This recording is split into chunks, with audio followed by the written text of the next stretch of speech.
In DC, for DC. DC Radio, 96.3 HD4 and DCRadio.gov.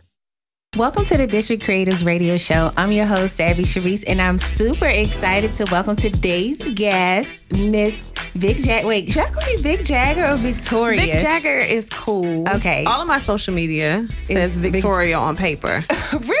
Because it's Victoria on these checks. So Victoria. If you look at this paper, it says Victoria. Well, welcome, Victoria, also known as Vick Jagger, to the District Creators Radio Show.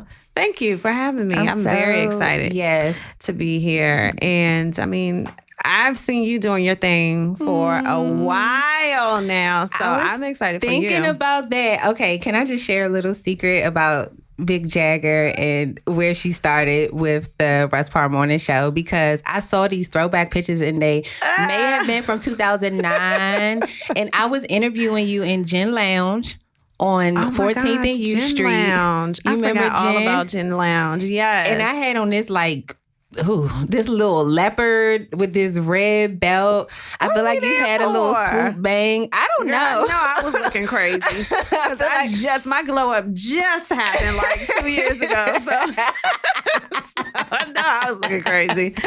So yeah, that had to be about 10 years ago. But to your point, you have been flourishing and evolving and growing from your radio career to now plenty of entrepreneurial endeavors, which is what we're going to talk about today. So I'm super proud of you. Thank you. And all of your Black girl magic. And we are here to talk about just that, specifically around Private Suite Collection, which I adore. But tell us about your company. So when I left radio, which was 2012, I had been in radio since 2002. And so it was almost 10 years. Wow. And I was just like 10 lost. years is the new 2 weeks. Can we just talk about that? Because doesn't that seem like that went by fast? Your first 10 years. Yeah, my first 10 years. Because it had started radio when I was 20.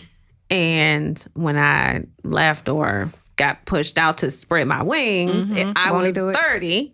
Okay. And I was just like, what am I going to do? So I had a little bit my hands in when I did a little radio, but I did production work. Not even production. It was like programming. I didn't like it. It was boring to me. I was just trying to use that as a stepping stone to get like back on air because at the time I hadn't, and this is a lesson, I hadn't built a lot of meaningful relationships throughout that 10 years. I was just always focused on the morning show. So, and then the relationships that I did have, it was out of town. And I had a son, so I was like, I can't leave. Like, I can just pick up and go to a small market and then Did you think about that? I did, but then, when we were on tour, we would go to small markets and they didn't have a lot of money. They didn't have a lot of staff. And so if you worked middays, you also were the music director. You were working in promotions. You had like 4 or 5 jobs. And I'm sure, it just wasn't, it didn't look appealing to me to leave. So I was just like, I have to do something. So with my last check from my programming job, I said, what do I love? What do I love to do? What will make me happy? Candles. I love candles. I love creating. And so I took my last check and I bought everything that I needed to make candles. And I was so I didn't know anything about starting a business. And so I researched a lot. I spent a lot of time because I wasn't working. I was doing freelance writing because I did have my site, The Gabulous Life. And I had writers under me. So I was still doing that part to keep and I was doing YouTube videos and stuff like that. But I built my own website, trademarked the name. I did all of the marketing. Had you made candles before? No. Okay. Did not make candles. You went to YouTube U for the... No. Well, no, not really. Because the YouTube, it was okay. But it was a certain way that I wanted to do mine. And when I first started, I don't know if you remember, when I first started my candle business, I had lace on my candles. I remember the designs. I do. And I know I told you this. So many different designs. Like, I wanted mine to be so unique. They were like one of a kind, kind of. I remember that. Yes. Yeah. So if I had lace on them. I did. I had lace. That was like my signature. But as time went on, it was just harder to mass produce those. Right. Because I had to go buy the lace. I would cut the lace. I would put the lace on the candles. I would put little bows on them. I was trying to like figure out a way, how can I make a lot without like spending a lot of time on it? Because it just started to take a lot out of me. I'm sure. Especially when people will be like, I'm having a wedding, so I'm like, yeah, I can't do that. First of all, that lace is out of stock now. Oh my gosh. And stuff would be out of stock. So I would always be in Joann Fabrics. I'd be in Michael's. I would just, whatever I could, and at the thrift store, whatever I could craft in to a candle, to make a candle, I would do it. And so that was like my thing, I feel like. And the fact that a lot of people followed me from radio, they wanted to keep up with me. Social media was just beginning to be like hot back, like Instagram wasn't like what it is now. Right. So people were just finding out about Instagram. And, you know, the people that listened to me were my first customers. And people would just buy their candles. And so I was like, okay, all right. So I just always was trying to think of creative ways to craft a candle, test fragrances, test fragrance combinations, things like that. So that's dope. And I love the candles. I know I shared this with you, but I bought a couple of the candles and I probably purchased them 3 years ago, maybe 4. And you didn't light them? Well, I burned them really slowly. Okay. So 2 of them are still light them. Yeah, I also have one that's still in the shipping box. See? I didn't open it because everybody like when you open that. it smells so good and I didn't know. So what happened was I felt like there was like a little break in candle production the candles that I liked were not on the site anymore. So I was like, I'm not burning this if it's never gonna come back again. So you gotta send me a picture of which ones you have. Open it. I might bring it back. I'll open it. Just if you can promise you can replicate it. Yeah. Well, I have to see it. Like, I think my collection has changed so much to where it's the same quality, but it's easier for me to mass produce them now. Which makes a lot of sense. Instead of me, like, I said I was going to get back into it, but then I was like, how deep do I really want to get back into crafting my own signature, look or whatever.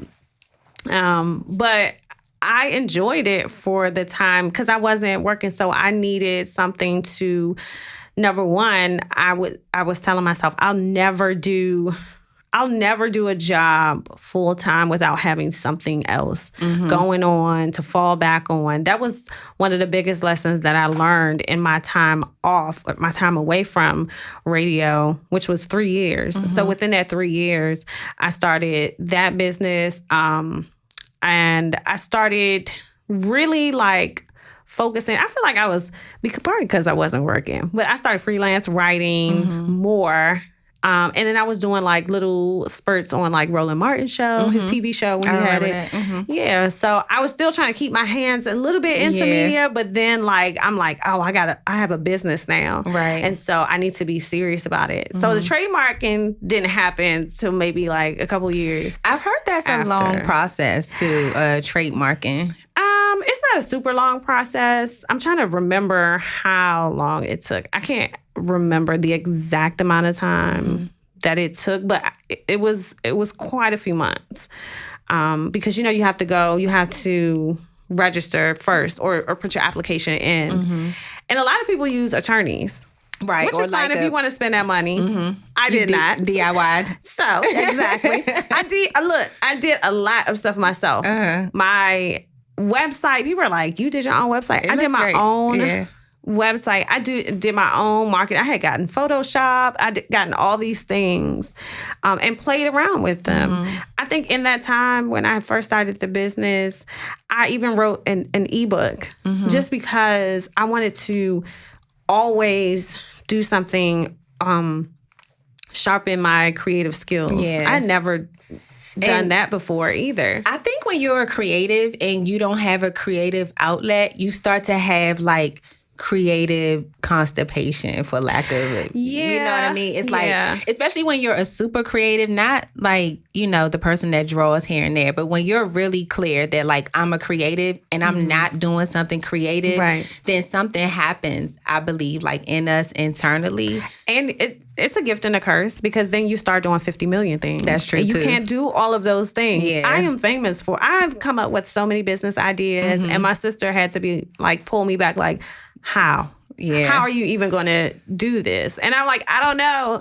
I'm about to just start selling ideas. You know what's so funny? When I was thinking about interviewing you, I was like, Victoria might be my Jamaican cousin, because like me, you have like 10 to 15 job revenue streams. But I just kind of started being really heavy on this whole notion of having multiple streams of income. Listen, when you've had to struggle, I basically lost everything after my first stint in radio. And it's not to like have some type of pity party and people like, oh my gosh. No, it was a big learning lesson for me. And during that time, I had bought a house. I had a nice car, a car that was way too much. I should not have had, you know, but I wanted that look. And everything that I had, I feel like, not to get too spiritual, religious. We going right into the spirit from here. So. But I think, you know, or I know that God was just like, you have lost your focus on me. And so now I'm going to take everything away from you. And so all you have is to come back to me. That's all you're going to have left. You're going to have to turn to me. And that's what happened. And it's not only that I turned back to God, I turned back to my family, because little did I know, they felt kind of neglected because I was always working. And I was just so focused on that. And they were like, oh, you were doing your thing. You were always in the club. You were doing radio. And so I was just like, wow, I didn't even know. I didn't know. That's interesting. But that's a good perspective to think about, too. It's like when we're in our grind season, or we just think we just keeping our head to, you know, to the stone and just focused on what we focused on, and you have these blinders on. It's like, ooh, sometimes you forget that the family is on the other side of those blinders. And they can feel neglected. And it's not that I definitely had a great run during that time. But now when I look back at the struggle that I had gone through, one thing that I know is that my family will always be there. Always have you there. Not the people that I thought were my friends, okay? Because there were people that I've known for 10 years since I had gotten into radio, that as soon as I was gone, there were no more phone calls. There were no more texts. There, you know, people that used to call me like, oh, what club are we going to? Or, you know, oh, can we get tickets to this? Or let's go here, let's do that. I hadn't heard from those people at all. Not even to say, are you okay? Hey, yeah, I heard what happened. You okay? I heard none of that. And so it really, really, really put things into perspective for me as to who's there, who's really there for me. Because this industry, even in business, when you're trying to start your business and you have people who won't help you because they feel like you're going to compete with them or somehow whatever you're doing is going to stop them from what they're doing. Their success. And I just don't understand it. I'm like, what I do, doesn't if it's have meant any for me, it's going to be for me. Yeah. So I have no problem with helping people get internships. If people ask me like, well, how did you get into radio? Or how, I have no problem with doing that because, baby, if you are meant to be in my space, if you are meant to be next to me, whatever, it's going to happen. Yeah. It's nothing that I could do. If that is what God has put in our path, then how can I stop that? Yeah. And so I think it's more of a karma for you to hinder somebody else from or not help them. You know, that reminds me of a question that I ask frequently on the show in terms of like the saying collaboration over competition. What does that mean to you in terms of how you operate your business and just your overall approach to people? So I like collaborating. I think it is empowering to come together for one purpose. Like, I see you grinding. I see you're doing your passion project. Whatever I can do to help you further that works for me. It helps me. It makes me feel good to help you. Now, the competitive part, I mean, it's nothing like a good competition every now and then, but not to the point where I'm like trying to stop your bag. Right. I'm not going to try to stop your bag. Like, I want you to get all the coins, all the money. And I think people get carried away with that because, especially nowadays, these, I hate to say, influencers. I cannot stand. I don't want to hear anything else about an Instagram influencer. But, there was like this big thing about, I forgot who posted it. Like, I think I saw, was it on the Shade Room? Was it about, like, don't ask me to tag you in my post if I pay full price for your Right. If you enjoyed the service, what is it going to hurt that you did? And I get it, because sometimes people do ask me to post things on my page. And I'd be like, no, I can't. Like, I'm not going to, I cannot post your mixtape on my page. You know what I mean? But if I went to your store, if I use one of your products, I'm like, oh, this is a great product. I liked it. Guess what? Sis, if I used your product and it broke me out, you're lucky that I'm not going to say anything about it, okay? I'm just going to let you rock. I'm just going to let your business rock. I'm not even going to Yelp you or nothing. So I get it a little bit because, yes, your Instagram is also a business in some aspects. A company or corporation or whatever can't just be like, hey, can you just post this new soda for me? I'm like, what's the coinage attached to that? What's happening? What's the compensation for that? Yeah. How many posts? How much per post? But I feel like it should be up to you. Yeah. And I don't think it's any harm if you're helping out a small business or another sister that's like out here grinding. Yeah, I saw this debate on Instagram, and someone was saying like you have no problem tagging Gucci or Fendi when you get a new bag. Yeah. But you don't want to tag Private Suite. Collection when you get the candle. Right, exactly. And you pay full price for the bag. And I totally understand that. I get that. Yeah. Like, and it's it's an ongoing, evolving. Like, can you post my candle? But I mean, I think the onus, at the end of the day, the onus is on the individual to make the choice on what they want to share. Understanding that if you do want to be paid, if you do want me to promote your product and I do that on my page, then I do have the option to say, I can't do this, but if you would like to buy a promotion package from me, especially if that's something that you do, because everybody doesn't use their social media in that way. I look at air quotes influencers, right, or people who do have big followings, and I'm also on their email listserv, so I know that they're selling their ads. I know they're selling their pages, so it's not a surprise. And that's what I mean. Like, if you're actually using it like, hey, pay me this and I'll promote your business, that's fine. But you really can't get mad that somebody didn't post it. It's up to them. But then on the flip side, I'm like, well, it doesn't hurt if you enjoyed it. So I'm just like, girl, post it, don't post it. The bag is still going to come. I mean, I'm still going to be out here grinding. It doesn't matter to me. So speaking of social media, how does social media impact your business endeavors?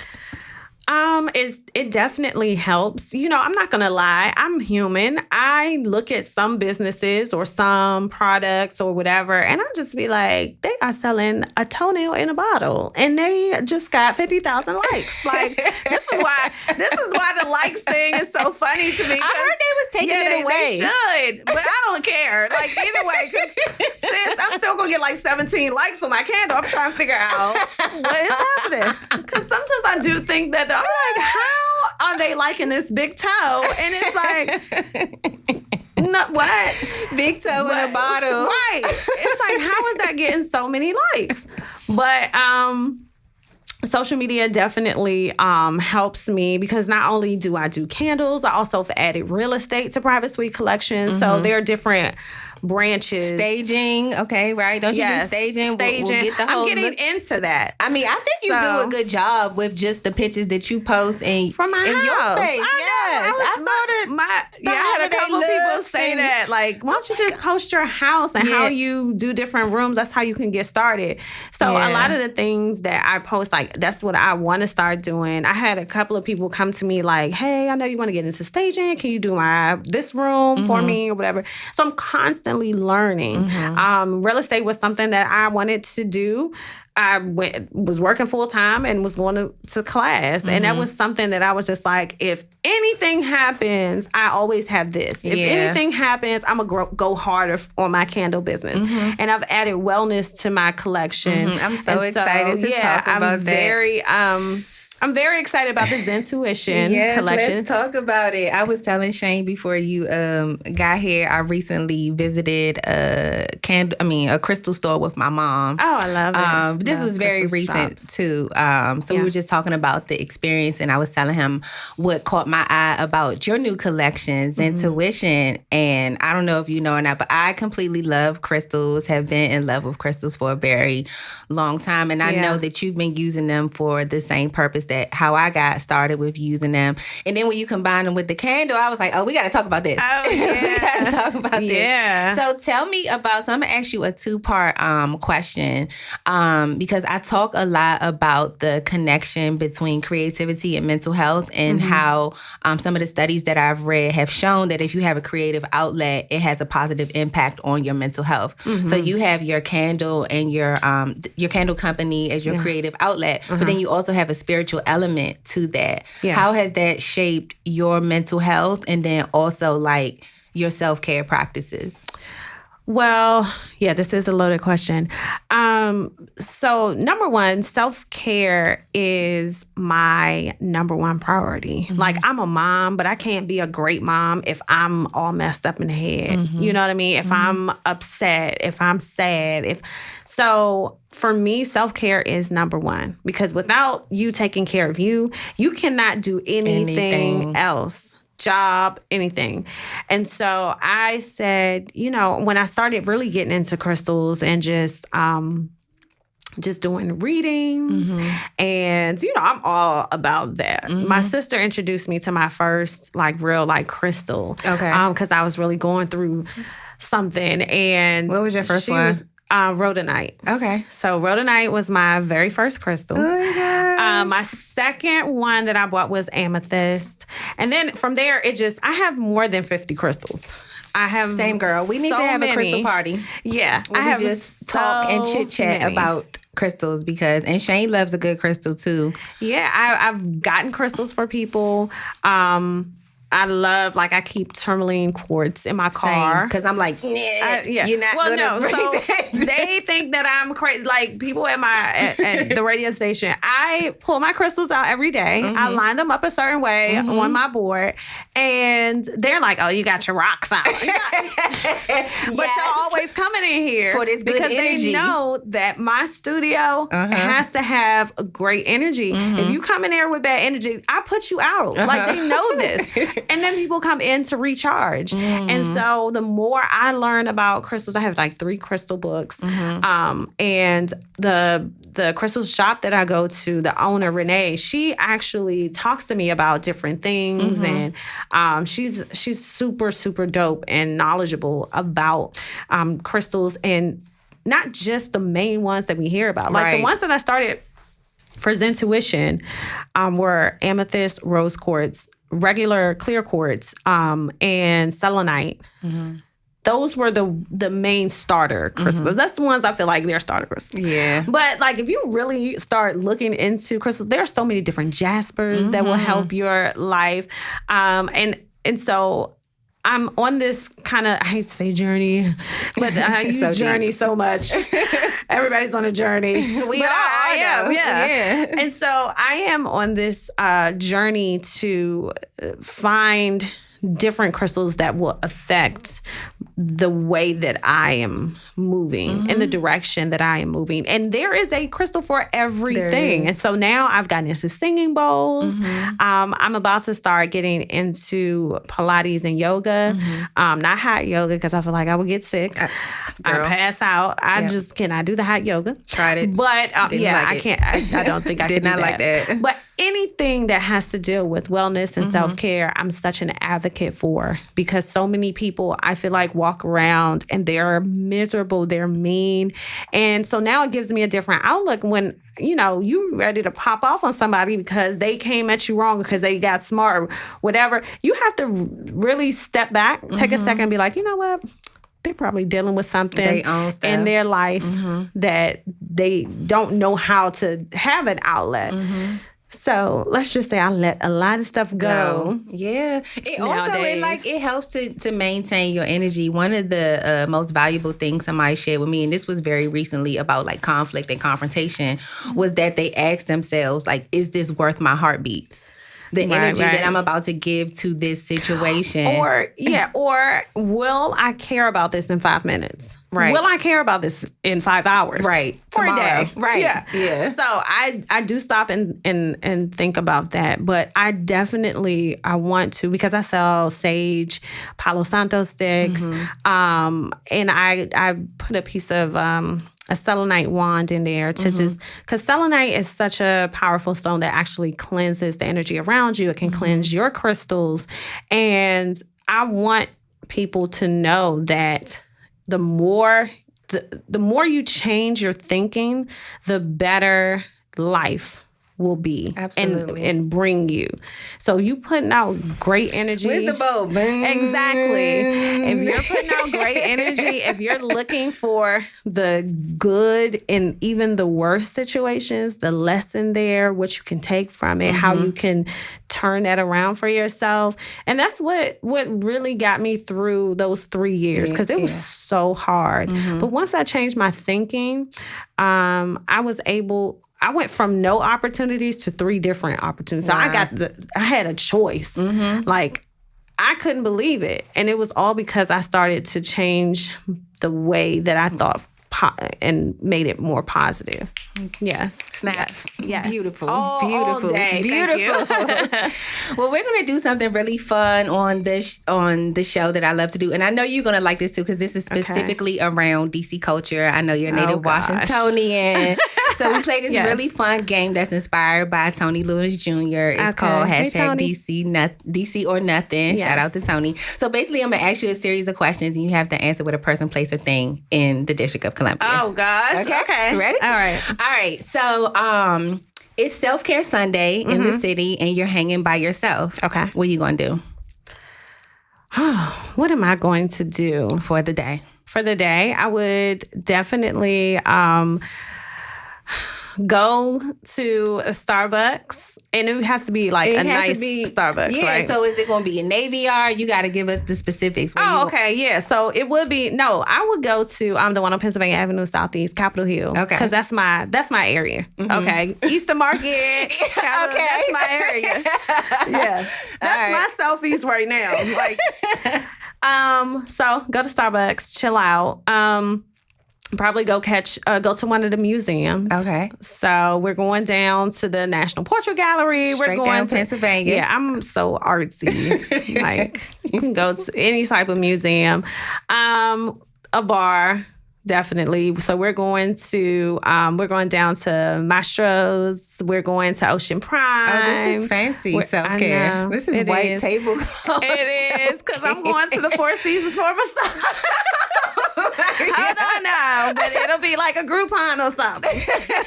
Okay. No, but that is my type of self-care. I walk down City Center like, I'm going to enjoy all all of what DC has turned into. Newness. Okay, I love it. No, seriously, I am. I'm so sad. We only have like 45 seconds left. Okay. So tell us how we can keep in contact with you on your website, how we can order candles, and how we can see all of the good vibes that you're offering on the internet. Well, as always, all of my social media is at Victoria on Paper. If you want to buy any candles, any sage or smudge kits, you can go to Private Suite, SUITE, co.com, or go on Private Suite Co. on all social media. Get a candle. Yes. And what is light up your life? What do you say to offer greetings and salutations to say goodbye with great energy? No. Bye, girl.